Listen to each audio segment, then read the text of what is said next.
Day 12, Secure the Path to Peace. We're in chapter 2. This section is called The Case. So in here, I put a lot of personal stuff. Unlike in Welcome to Purpose and some law enforcement stuff, I changed some stuff. There's a little disclaimer in here. Just because of the nature of it, and just I changed a few things around just to make sure that it kind of got the point across, but wasn't exactly like what happened in the case. So there's some things that got moved around, but I think you'll get the point. So we're in chapter 2, which is The Details Matter, and this section is called The Case, starting page 56.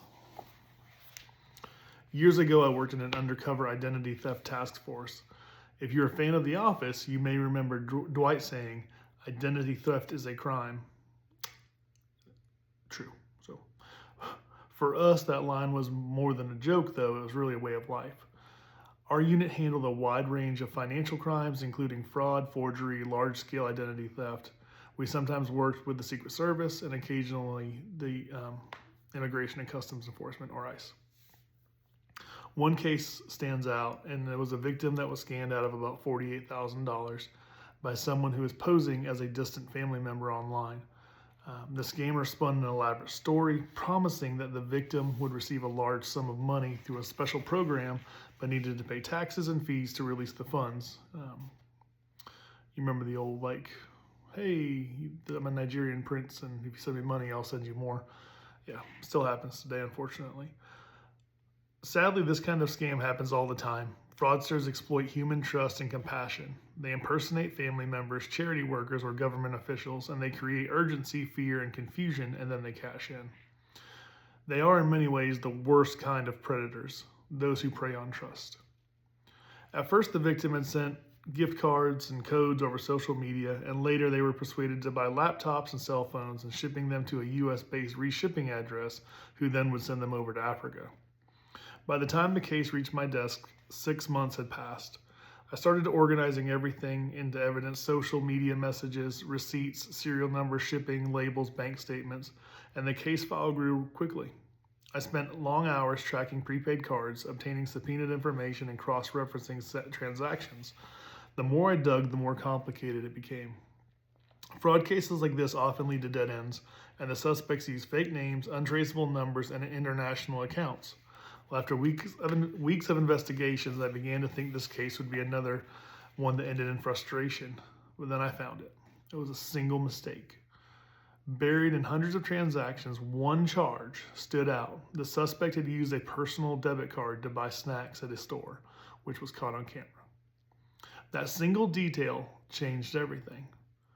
The charge led me to a location, which led to a name, which led to a pattern. The threads began to align, and the suspect was living in a mid-sized suburb across the country, comfortably spending all the money that wasn't theirs. I secured an arrest warrant for multiple felonies and misdemeanors, and then I contacted a local police department in that jurisdiction, but they couldn't locate the suspect. Knowing how far this case had spread, I reached out to an ICE contact, but it was too late. The suspect had already fled the country when they learned they had been caught in every way except being put in handcuffs. Within the day, they placed a detainer hold, but the suspect,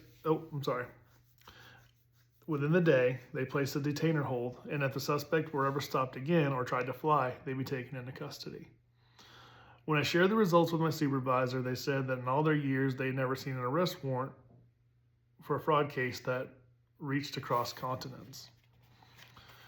Now, I don't tell this story to talk about what I did. I still wish the victim had gotten their money back. I tell it because it illustrates something that I've learned in leadership, faith, and life, and that's details matter. Out of the hundreds of pages of evidence, one small transaction, one overlooked purchase led to at least a little bit of justice. It's the same in leadership. One conversation, one follow-up, one word of encouragement, one moment of self-discipline can change everything.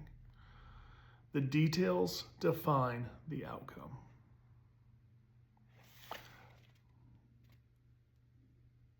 Small habits make a big impact. So think about what you've done today, what you're going to do tomorrow. And what are some small habits that you can make that are going to make a big change? All right, have a good one. Hopefully we'll see you tomorrow.